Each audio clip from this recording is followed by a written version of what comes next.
నమస్కారం, వార్తలకు స్వాగతం. ముందుగా ముఖ్యాంశాలు. CM Revanth Reddy press meet, పలు అంశాలపై వివరణ. BRS leader Bajireddy press meet, Congress పార్టీలో చేరిన పోచారం శ్రీనివాస్ రెడ్డిపై విమర్శలు. మాజీ మంత్రి కేటీఆర్ మీడియా సమావేశం నిర్వహించారు. ఈ సందర్భంగా పలు అంశాలపై ఆయన మాట్లాడారు. సహకార రంగంలోని మరి బ్యాంకింగ్ వ్యవస్థ, ఇప్పుడే నారాయణ గారిని అడిగితే ఎన్నున్నాయి రాష్ట్రంలో అర్బన్ బ్యాంకులు అంటే 47 బ్యాంకులు ఉన్నాయని చెప్పినారు. మరి 47 బ్యాంకుల్లో అగ్రభాగాన మన బ్యాంకు ఉండే విధంగా చూసుకోవాల్సిందిగా గౌరవనీయులు పెద్దలు శ్రీ రాపల్లి లక్ష్మీనారాయణ గారిని నేను మనస్ఫూర్తిగా మీ అందరి తరఫున కోరుతా ఉన్నాను. అర్బన్ బ్యాంకు మరి అగ్రభాగాన ఉండాలి అంటే ఇప్పుడే అన్న చెప్పినట్టు మనం టైంకు పైసలు వాపస్ కట్టాలి. ఎన్పిఏ ఉన్నోళ్ళు, పైసలు కట్టని వాళ్ళు, ఖాతాదారులు సహకరించాలి. కొత్తగా కూడా డిపాజిట్లు కావాలి, కొత్తగా కూడా పైసలు రావాలి. మరి కొత్తగా పైసలు రావాలంటే ఇప్పుడు మనమేమో ప్రభుత్వంలో లేవు కాబట్టి నన్ను అడిగేందుకైతే నీకు ఛాన్స్ లేదు. నేనైతే కొద్దిగా పెద్దగా సాయం చేయలేను, కానీ నేను లక్ష్మీనారాయణ గారిని కోరేది, మా సెస్ చైర్మన్ గారిని కూడా కోరేది ఏంటంటే సెస్ నుంచి కూడా కొన్ని డిపాజిట్లు తప్పకుండా అర్బన్ బ్యాంక్ ఇప్పియాలని చెప్పి రామన్నను ప్రత్యేకంగా కోరుతా ఉన్నా. సరే, ఎలక్షన్ అయిపోయింది, 5 ఏళ్ల పాటు మీరు ఎన్నుకోబడ్డారు, మీరు వైస్ చైర్మన్ గారు, మొత్తం కార్యవర్గం. ప్రభుత్వ సహకారం కూడా తీసుకోండి. ఇవాళ కాంగ్రెస్ ప్రభుత్వం రాష్ట్రంలో ఉన్నది, దేశంలో బీజేపీ ప్రభుత్వం ఉన్నది. తప్పకుండా ఇక్కడ స్థానికంగా ఉండే జిల్లా మంత్రి గారు కానీ, కేంద్ర సహాయ శాఖ మంత్రిగా ఇవాళ నియమించబడ్డ బండి సంజయ్ గారు, మన పార్లమెంట్ సభ్యులు, వారి సహకారం కూడా తీసుకోండి. ఏమి ఇందులో బేసిజానికి పోవాల్సిన అవసరం కూడా లేదు. సరే, ఇవ్వాలంటే పార్టీ పరంగా గెలిచిన బృందానికి మనం ఇక్కడ అభినందన కార్యక్రమం పెట్టుకున్నాం. ఇతర పార్టీల నుంచి ఎవరైనా ప్యానెల్ సభ్యులుంటే వాళ్ళ సహకారం కూడా తీసుకోండి. తప్పకుండా కేంద్ర మంత్రి దగ్గర పోండి, రాష్ట్ర మంత్రి దగ్గర పోండి, కేంద్ర ప్రభుత్వ సహకారం అడగండి, రాష్ట్ర ప్రభుత్వ సహకారం కూడా అడగండి. అడిగి మన అర్బన్ బ్యాంకును మొత్తం రాష్ట్రంలోనే నెంబర్ 1 గా తీర్చిదిద్దే బాధ్యత మీరు తీసుకోవాలని చెప్పి లక్ష్మీనారాయణ గారిని, అదేవిధంగా గౌరవ డైరెక్టర్లను, వైస్ చైర్మన్ గారిని కూడా నేను కోరుతా ఉన్నాను. అదేవిధంగా నా వల్ల ఏమైనా నేను చేయగలుగుతాను, ప్రతిపక్షంలో ఉండి కూడా మనం చేసేది కొంత ఉంది, నేను కూడా తప్పకుండా సహకరించగలుగుతా అనుకుంటే నేను కూడా నా వంతుగా శాయశక్తుల మీకు అండగా ఉంటా అని చెప్పి కూడా తెలియజేస్తూ, మరి ఎన్నో ప్రత్యేకతలు కలిగిన మన సిరిసిల్లలో ఈ ఎన్నిక కూడా ఒక అసెంబ్లీ ఎన్నిక లెక్క, ఒక పార్లమెంట్ ఎన్నికల లెక్క చాలా హోరాహోరీగా కొట్లాడినారు. మీరు అందరూ కౌన్సిలర్ ఎన్నిక లెక్క హోరాహోరీగా కొట్లాడినరు. కొట్లాడి మరి కష్టపడి గెలిచొచ్చిన మీ అందరికీ అభినందనలు. ఓడిపోయిన వాళ్ళకు కూడా, వారికి కూడా నా అభినందనలు. ఎందుకంటే ఇట్లాంటి పోరాటాలు జనరల్ గా చిన్న ఓట్లు, 500 ఓట్లు 600 ఓట్లలో జరిగే ఎన్నికలు, ఇంట్లో గెలిచిన వాళ్ళు, ఓడిన వాళ్ళు రేపు కలిసి పనిచేస్తే బాగుంటుందనే మాట కూడా లక్ష్మీనారాయణ గారికి తెలియజేస్తూ, రాబోయే 4 ఏళ్లు పెద్దగా ఎన్నికలు, ఒక కౌన్సిలర్ ఎన్నికలు తప్ప టౌన్ లో వేరే ఎలక్షన్లు ఏం లేవు. మళ్ళా కౌన్సిలర్ ఎలక్షన్లు వచ్చినప్పుడు కొట్లాడుకుందాం, కానీ ఈ లోపల ఏ పంచాయతీలు లేకుండా అందరం కలిసి మెలిసి. CM Revanth Reddy press meet నిర్వహించారు. ఈ సందర్భంగా పలు అంశాలపై ఆయన మాట్లాడారు. రాహుల్ గాంధీ గారు మే 6 తారీఖు 2022 వరంగల్లో రైతు డిక్లరేషన్ లో 2 లక్షల రూపాయల రైతు రుణమాఫీ చేస్తామని మాట ఇవ్వడం జరిగింది. చాలా సందర్భాలలో చాలా మంది నాయకులు, రాజకీయ పక్షాలు, విశ్లేషకులు కూడా గతంలో ఉన్న పాలకుల యొక్క ప్రకటనలు, నిర్ణయాలను దృష్టిలో పెట్టుకొని కాంగ్రెస్ పార్టీ కూడా అలవి కానీ అమలు చేయలేని హామీలు ఇచ్చింది అన్నట్టుగా చర్చలు, విశ్లేషణలు చేయడం మొదలుపెట్టిండ్రు. అందుకే ఈ మంత్రివర్గంలో ఇచ్చిన మాట ప్రకారం 2 లక్షల రూపాయల రైతు రుణమాఫీ చెయ్యాలి అని మా మంత్రివర్గం పూర్తి స్థాయిలో విశ్లేషించి, చర్చించి, వివిధ బ్యాంకులలో ఉన్న రుణాలకు సంబంధించిన వివరాలు సేకరించి వాటన్నిటిని క్రోడీకరించి ఆ రైతు రుణమాఫీ చెయ్యాలి అని మేము నిర్ణయం తీసుకున్నాం. తెలంగాణ రాష్ట్రం వచ్చిన తర్వాత గత ప్రభుత్వం 2 సార్లు ప్రభుత్వాన్ని ఏర్పాటు చేసినప్పుడు 2014 నుంచి 2018, 2018 నుంచి 2023 వరకు 2014 సంవత్సరంలో మార్చి 31, 2014 తారీఖు వరకు కట్ ఆఫ్ డేట్ తీసుకొని ఆనాటి ప్రభుత్వం రైతు రుణమాఫీ చేస్తే 16,000 కోట్ల రూపాయలు రైతుల ఖాతాలలో వేయడం జరిగింది. అదేవిధంగా 2018 రెండోసారి ప్రభుత్వం ఏర్పడిన తర్వాత డిసెంబర్ 11, 2023 వరకు కట్ ఆఫ్ డేట్ తీసుకొని వాళ్ళు చేసిన రుణమాఫీ రైతుల ఖాతాలో వేసిన నిధులు 12,000 కోట్ల రూపాయలు. అంటే గత ప్రభుత్వం 2 విడతలుగా 2 సార్లు ప్రభుత్వం ఏర్పాటు చేసిన తర్వాత చేసిన రుణమాఫీ ఒక్కసారి 16,000 కోట్ల రూపాయలు మొదటిసారి, రెండవసారి 12,000 కోట్ల రూపాయలు. 10 సంవత్సరాలల్లా 2 విడతలల్లా చంద్రశేఖరరావు గారు చేసిన రైతు రుణమాఫీ రైతులకు చెల్లించిన నిధులు 28,000 కోట్ల రూపాయలు. ఆ ప్రభుత్వం డిసెంబర్ 11, 2018 వరకు కట్ ఆఫ్ డేట్ గా వాళ్ళు రుణమాఫీని పరిగణలోకి తీసుకోవడం జరిగింది. మా ప్రభుత్వం డిసెంబర్ 12, 2018 తారీఖు నుంచి మొదలుపెట్టి 9, 12, 2023 వరకు సరిగ్గా 5 సంవత్సరాలు. గత ప్రభుత్వం, మళ్ళొక్కసారి నేను చెప్తున్నా, గత ప్రభుత్వం డిసెంబర్ 11, 2018 తారీఖు వరకు కట్ ఆఫ్ డేట్ పెట్టి 2వ విడత రైతు రుణమాఫీ చేసింది. డిసెంబర్ 12, 2018 తారీఖు నుంచి తీసుకున్న రుణాలు డిసెంబర్ 9, 2023 వరకు 5 సంవత్సరాల మధ్య కాలంలో ఈ రాష్ట్రంలో ఉన్న రైతులు తీసుకున్న 2 లక్షల రూపాయల వరకు రుణమాఫీని చెయ్యాలని మా ప్రభుత్వము ఈ మంత్రివర్గంలో నిర్ణయం తీసుకున్నది. ఇచ్చిన మాట ప్రకారం 2 లక్షల రూపాయల రుణమాఫీ చెయ్యాలి. కట్ ఆఫ్ డేట్ 12, 12, 2018 నుంచి 9, 12, 2023 మధ్య కాలంలో రైతులు తీసుకున్న రుణాలను 2 లక్షల రూపాయల వరకు మాఫీ చేయాలని మా మంత్రివర్గంలో మేము నిర్ణయం తీసుకున్నాము. ఈ రుణాలు మాఫీ చేయడానికి దాదాపుగా 30. బీజేపీ రాష్ట్ర అధ్యక్షుడు కిషన్ రెడ్డి మీడియా సమావేశం నిర్వహించారు. ఈ సందర్భంగా పలు అంశాలపై ఆయన మాట్లాడారు. వచ్చినట్లయితే చాలా సమస్యలు పరిష్కారం అవుతాయి. ఈరోజు 15% ప్రొడక్షన్ అక్కడి నుంచే ఈరోజు సింగరేణి తెచ్చుకోవచ్చు. అదేవిధంగా కొన్ని విషయాలు కూడా మేము ఆలోచన చేస్తున్నాము. గౌరవ ప్రధానమంత్రి గారితో మాట్లాడి, ఎందుకంటే ఈరోజు అయితే కేంద్ర ప్రభుత్వం అవలంబిస్తుందో దేశమంతా కూడా అవి పిఎస్యులు కానీ, కేంద్ర ప్రభుత్వ పిఎస్యులు కానీ, రాష్ట్ర ప్రభుత్వ పిఎస్యులు కానీ, లేకపోతే వివిధ మినరల్ కార్పొరేషన్స్ కానీ అన్నిటికీ ఒకే రకమైనటువంటి విధానం ఈరోజు అవలంబిస్తున్నాం. ఎవరికి ఇక్కడొక చట్టము, అక్కడొక చట్టము, ఇక్కడొక పాలసీ, అక్కడొక పాలసీ కాదు. అయినప్పటికీ కూడా సింగరేణి అది ఎవరిది కాదు, అది మనదే. కాబట్టి సింగరేణి కూడా అన్ని రకాలుగా మేము ఆదుకునేటువంటి ప్రయత్నం చేస్తాం. అనేక కారణంగా సింగరేణిలో కొన్ని సమస్యలు ఉన్నాయి. ఆ సమస్యలను కూడా అధిగమించడం కోసము తప్పకుండా మేము ఢిల్లీకి వెళ్ళిన తర్వాత నేను కూడా కొంత ఇంకా నేర్చుకోవాల్సింది, తెలుసుకోవాల్సింది ఉంది, అవగాహన చేసుకోవాల్సింది.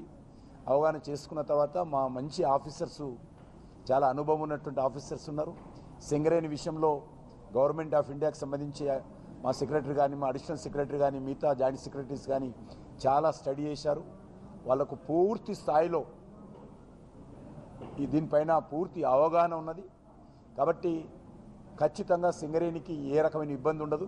దయచేసి ఎవరు కూడా రాజకీయం చేయకూడదు. మరి తప్పకుండా దీన్ని పూర్తి స్థాయిలో అన్ని రకాలుగా అందరం కలిసికట్టుగా రాజకీయాలకు అతీతంగా కలిసి పనిచేద్దామనే విషయాన్ని నేను మనవి చేస్తా ఉన్నాను. కొంతమేరకు ఆయన అడిగినటువంటి ప్రశ్నలకు నేను జవాబు చెప్పాను, ఇప్పుడు కొన్ని చెప్పాను. మళ్ళీ నేను 1-2 రోజుల్లో మరిన్ని వివరాలు, ఎందుకంటే కొంత గ్యాప్ ఇచ్చి మరిన్ని వివరాలతో వేస్తాం. కాబట్టి కార్మికులకు మాత్రం అస్యూరెన్స్ ఇస్తూ ఉన్నాం. కార్మికులు ఏ రకమైనటువంటి ఆందోళన చెందొద్దు.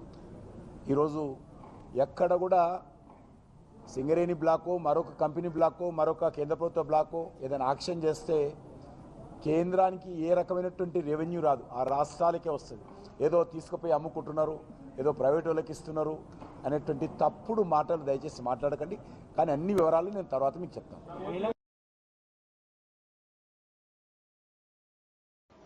బీఆర్ఎస్ లీడర్ మీడియా సమావేశం నిర్వహించారు. ఈ సందర్భంగా పలు అంశాలపై ఆయన మాట్లాడారు. ఈరోజు మా ఉమ్మడి జిల్లా సీనియర్ నాయకుడు పోచారం శ్రీనివాసరెడ్డి గారు కాంగ్రెస్ పార్టీలో చేరిన సందర్భంగా వారు మాట్లాడిన మాటలు చూస్తే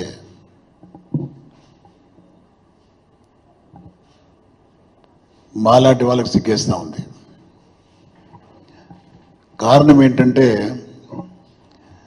వారి పార్టీ మారడానికి గల కారణం చెప్పిండు ఆయన. కారణం ఏం చెప్పిండంటే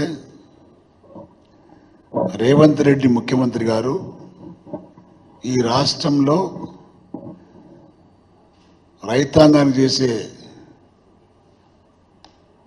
సహకారం దృష్టిలో పెట్టుకొని వారు చేసేటటువంటి వ్యవసాయానికి చెందినటువంటి శాఖకు వారు చేస్తున్న సేవకు గుర్తింపుగా ఆ పార్టీలో చేరుతున్నట్టు వారు ప్రకటించడం చూస్తూ ఉంటే దయ్యాలు వేదాలు వల్లించినట్టుగా ఉండేది. గతంలో వారు కేసీఆర్ గారి యొక్క నాయకత్వంలో తెలంగాణ కొత్త ప్రభుత్వంలో వ్యవసాయ శాఖ మంత్రిగా ఉన్నప్పుడు అప్పటి తొలి తెలంగాణ ముఖ్యమంత్రి కేసీఆర్ గారు వారికి ఇచ్చిన శాఖను కేసీఆర్ గారికి డైరెక్షన్లో ఏ విధంగా నిర్వర్తించిన విషయం వారికి తెలిసి ఉండి కూడా దాన్ని మర్చిపోయినట్టుగా యాక్టింగ్ చేస్తూ ఈరోజు రేవంత్ రెడ్డి అనే వ్యక్తిని వారు చేసే రైతాంగం యొక్క ద్రోహాన్ని తెలిసి కూడా తన రాజకీయ స్వార్థంతో అవన్నీ మర్చిపోయినట్టుగా నటిస్తూ మరి రేవంత్ రెడ్డి ఏదో చేస్తున్నాడు బాగా రైతాంగానికి అనే విధంగా మాట్లాడుతూ ఆ పార్టీలో చేయడం చూస్తూ ఉంటే కొంచెమైనా పోచారం గారికి సీనియర్ నాయకుడిని అనొద్దు, కానీ కొంచెమైనా సిగ్గు ఉండాలి ఆయనకు. ఈరోజు కేసీఆర్ గారు ఇప్పటి వరకు ఆయనకి ఇచ్చిన గౌరవం గత ప్రభుత్వంలో ఎప్పుడు ఎవరు ఇవ్వలేదు. ఫస్ట్ టైం తెలంగాణ ప్రభుత్వం గెలిచినప్పుడు వారికి వ్యవసాయ శాఖ మంత్రిగా ఇచ్చిండ్రు. రెండవసారి గెలిచినప్పుడు అత్యుత్తమ పదవి స్పీకర్గా వారిని నియమించారు. నియమించడమే కాకుండా ఆయనకు ఒక మంచి పేరును పెట్టడం జరిగింది, లక్ష్మీపుత్రుడుగా. తెలంగాణ రాష్ట్రంలో గౌరవ కేసీఆర్ గారి నాయకత్వంలో రైతాంగానికి రైతు బంధు ఇచ్చి 24 గంటల కరెంట్ ఇచ్చి రైతు బీమా ఇచ్చి సరైన వేళల్లో మరి ఎరువులు ఇచ్చి విత్తనాలు ఇచ్చి చాలా ఎంకరేజ్ చేయడం కాకుండా పండిన పంటను కూడా ప్రభుత్వమే కొనుగోలు చేసి రైతాంగాన్ని ఆదుకున్న సందర్భం ఎట్లా మర్చిపోయినా మాకు అర్థం కావడం లేదు. ఈరోజు రేవంత్ రెడ్డి చేస్తున్న దారుణం ఏంటంటే రైతులకు సరిగ్గా కరెంట్ ఇవ్వడం లేదు, రైతు బంద్ ఇవ్వడం లేదు, రైతు బీమా అయితే 6 నెలల తర్వాత పోతుంది, జూన్ తర్వాత పోతుంది, మళ్ళీ 2 లక్షల రుణమాఫీ లేదు. అడ్డమైన మాటలు మాట్లాడి అబద్ధాలు చెప్పి అధికారంకి వచ్చినటువంటి రేవంత్ రెడ్డిని నీలాంటి సీనియర్ నాయకుడు మర్చిపోవడము సిగ్గుచేటు. ఎన్నికల్లో ప్రచారంలో భాగంగా బాన్స్వాడకు వచ్చి రేవంత్ రెడ్డి అన్న మాటలు నిన్ను ఎందుకు మర్చిపోయినా అడుగుతున్నా. నిన్ను ఇదే రేవంత్ రెడ్డి ఎన్నికల ప్రచారంలో భాగంగా బాన్సువాడకు వచ్చి నిన్ను నీ కొడుకులు ఇద్దరిని కూడా దండుపాల్యం బ్యాచ్గా అభినందించిన ఆయన. దండుపాల్యం బ్యాచ్ నువ్వా రేవంత్ రెడ్డి బ్యాచా? ఇద్దరు కలిసిపోయినా మరి ఎవరి బ్యాచ్? నువ్వు బాన్సువాడ ఇల్లు కట్టుకుంటే నీ పర్మిషన్ కావాలని, ఇసుక తీయాలంటే నీ పర్మిషన్ కావాలని అడ్డమైన ఆరోపణలు చేసి నిన్ను అపవాదు చేసినా ఎందుకు సిగ్గుపడడం లేదని నేను అడుగుతున్నా. వృద్ధాప్యంలోకి వచ్చిన నువ్వు 75 సంవత్సరాలు నీ వయసు, ఇంకా ఎందుకు నీకు రాజకీయం? అత్యున్నత పదవులు అనుభవించినావు, మంత్రి పదవులు అనుభవించినావు, పంచాయతీరాజ్ చేసినావు, గనుల శాఖ మంత్రి చేసినావు, నువ్వు వ్యవసాయ శాఖ మంత్రి చేసినావు, స్పీకర్ చేసినావు, ఒక ముఖ్యమంత్రి తప్ప అన్ని పనులు చేసినావు. ఈ వృద్ధాప్యంలో నువ్వు రిటైర్మెంట్ అయితే ప్రజల్లో గౌరవం దొరుకుతుంది నీకు. అలా కాకుండా మా జిల్లాలో మరో డి శ్రీనివాస్ లాగా టీఆర్ఎస్ పార్టీకి వచ్చి కేసీఆర్ గారిని మభ్యపెట్టి నాకేం పని లేదని. కాంగ్రెస్ నేతలు మీడియా సమావేశం నిర్వహించారు. ఈ సందర్భంగా పలు అంశాలపై వారు మాట్లాడారు. తెలంగాణ యువకుల పక్షాల యువతి పక్షాల డిమాండ్ చేస్తున్న ఐటీఐఆర్ని తక్షణమే తెలంగాణకు మంజూరు తీసుకురావాలని, దానివల్ల తెలంగాణలో ఉన్న యువకులను ఉద్యోగ అవకాశంలో వచ్చే యొక్క ప్రక్రియలో మీరు ముందుండాలని, మీరు తీసుకురావాలని నేను ఈరోజు మీడియా ద్వారా కిషన్ రెడ్డి గారిని, బండి సంజయ్ గారిని నేను కోరుతున్నా. ఇది ఈరోజు ఈ మొదటి, ఎందుకంటే ఆ ఐటీఐఆర్ రావడం వల్ల చాలా, ఇంతవల్ల చెప్పిన 15 లక్షల ఉద్యోగాల ఒక వ్యవస్థ ఐటీఐఆర్ అనేది చాలా స్పష్టంగా చెప్పిన. కాబట్టి ఈ డిమాండ్ని ఈరోజు ప్రెస్ మీట్ ద్వారా తెలియజేస్తూ దీని మీద నేను ఒక ప్రణాళిక, ఎందుకంటే ఇది సెంట్రల్ గవర్నమెంట్ యొక్క తీసుకునే శాంక్షన్ ఇచ్చే యొక్క వ్యవస్థ. కాబట్టి ఈ డిమాండ్ని నేను మీడియా ద్వారా కిషన్ రెడ్డి గారిని, బండి సంజయ్ గారిని కోరుతున్నాను. విచిత్రం ఏంటంటే బండి సంజయ్ గారు సెంట్రల్ మినిస్టర్ కాగానే, హైదరాబాద్ గడ్డ మీదకి రాగానే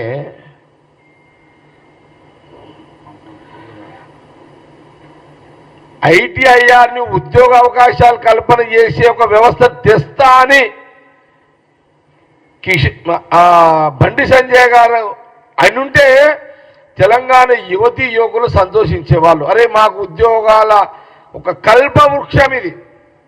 ఐటీఐఆర్ అంటే ఇదొక ఉద్యోగాల కల్ప వృక్షం ఇది. కానీ ఆయన హైదరాబాద్ గడ్డ మీదకి రాగానే ఒక ఎమోషనల్, జనాలు దేన్ని కనెక్ట్ అవుతారు?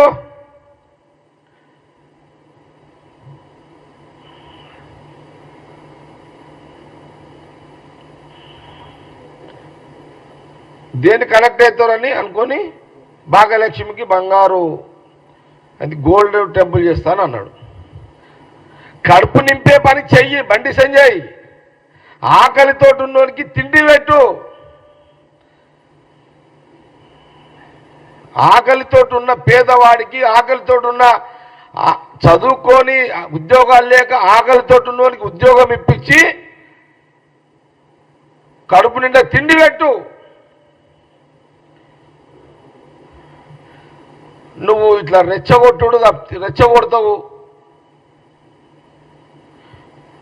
ఒక సెంట్రల్ మినిస్టర్వి, ఒక పార్టీ లీడర్ కాదు నువ్వు. ఇప్పుడు ఒక బాధ్యత గల పోస్ట్ మీద ఉన్నావు నువ్వు.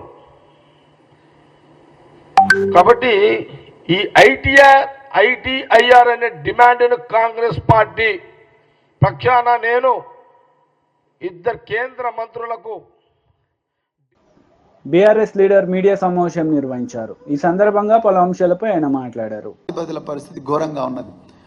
అదే కాకుండా మనం ఎక్కడో ఉత్తరప్రదేశ్లో హత్రాస్లో ఒక మహిళ మరి దుర్మార్గుల దాడిలో చనిపోతే, ఒక దళిత మహిళ చనిపోతే ఆమె బాడీని వాళ్ళ తల్లిదండ్రులు లేకుండా రాత్రి 12 గంటలకు ఆదరబాదరగా పోస్ట్ మార్టం చేసి అక్కడే అడవుల్లో కాల్చిన సంఘటన ఎక్కడో ఉత్తరప్రదేశ్లో జరిగిందని విన్నాం. కానీ ఇలా కొల్లాపూర్లో వెల్టూరు గ్రామానికి చెందిన ఈ లక్ష్మి అనే మహిళ పోలీస్ స్టేషన్లో చనిపోతే కనీసం పోస్ట్ మార్టంలో వాళ్ళ భర్తను కూడా పిలవకుండా, తల్లిదండ్రులు కూడా పిలవకుండా వాళ్ళ బావను పిలుచుకొచ్చి ఆయనతోని మరి పంచనామాలో సంతకాలు తీసుకొని ఈరోజు పోలీసులు మరి ఆమె బాడీని డిస్పోజ్ చేసిండ్రంటే ఎంత దౌర్జన్యం ఇలా గ్రామీణ ప్రాంతాల్లో నడుస్తుందో మీరు చూడండి. ఇదే కాకుండా మరి అదే కొల్లాపూరు ప్రాంతంలో చిన్నంబావి మండలంలో కొత్తపల్లి అనే గ్రామంలో 40 రోజుల క్రితం ఒక బీఆర్ఎస్ పార్టీ నాయకుడు, లక్ష్మీపల్లి అనే గ్రామంలో బీఆర్ఎస్ పార్టీ నాయకుడు శ్రీధర్ రెడ్డి చనిపోయాడు. శ్రీధర్ రెడ్డి గారు చనిపోయినప్పుడు వాళ్ళ తండ్రి గారు శేఖర్ రెడ్డి గారు స్వయానా డీజీపీ గారి దగ్గరికి మేము ముగ్గురం పోయి డీజీపీ గారి సమక్షంలోనే వారు, అయ్యా నా కొడుకు మరణానికి కారణం, నా కొడుకు హత్యకు కారణం జూపల్లి కృష్ణారావు గారి మనుషులు అని చాలా స్పష్టంగా ఆయన చెప్పడం జరిగింది. ఆ శేఖర్ రెడ్డి గారు, ఆ చనిపోయిన శ్రీధర్ రెడ్డి గారి తండ్రి శేఖర్ రెడ్డి గారు డీజీపీ ఆఫీసుగా ఎదురుగా పత్రికా విలేకరుల సమావేశంలో నేను చెప్పిన దానికి నేను కట్టుబడి ఉన్నా, నేను ఇప్పటికి కూడా చెప్తున్నా, నా కొడుకు మరణానికి కారణం ఎక్సైజ్ శాఖ మంత్రి జూపల్లి కృష్ణారావు గారి మనుషులే అని వాళ్ళను తీసుకొచ్చి విచారించండి అని ఆయన చెప్పిండు. నేను చెప్పిన మాటలకు కట్టుబడి ఉన్నా, జూపల్లి కృష్ణారావు గారు కూడా ఆయన చెప్పిన మాటలకు కట్టుబడి ఉండాలి అని చెప్పి ఆయన ఆ రోజు ఛాలెంజ్ చేయడం జరిగింది. ఆ రోజు నా ఆస్తులన్నీ కూడా నేను తెలంగాణ ప్రజలకు రాసిస్తానని చెప్పింది తప్పైతే అని ఆయన చెప్పడం జరిగింది. కానీ ఈరోజు ఏమైంది? ఈరోజు సిగ్గుతో తల వంచుకోవాల్సిన విషయం, ఒక ముఖ్యమంత్రే రాష్ట్ర హోంశాఖను నిర్వహిస్తున్నప్పుడు ఆ ముఖ్యమంత్రి హామీలో నడుస్తున్న హోంశాఖ దాంట్లో ఉండే 1,00,000 మంది పోలీసులు కనీసం ఒక మర్డర్ కేసుల్లో నిందితులను పట్టుకోలేకపోయినారు. ఇంతమంది పోలీసులు ఉన్నారు తెలంగాణ రాష్ట్రంలో. ఇది రాజకీయ హత్య అని చాలా క్లియర్గా తెలుస్తా ఉన్నది. మరి ఎక్కడ పోయినరు పోలీసు? వార్తలు ముగించే ముందు ముఖ్యాంశాలు మరోసారి. CM Revanth Reddy press meet, పలు అంశాలపై వివరణ. BRS leader Bajireddy press meet, Congress పార్టీలో చేరిన పోచారం శ్రీనివాస్ రెడ్డిపై విమర్శలు. ఈ వార్తలు ఇంతటితో సమాప్తం. తిరిగి ప్రసారమయ్యే వార్తల్లో మళ్ళీ కలుద్దాం. అంతవరకు సెలవు. నమస్తే.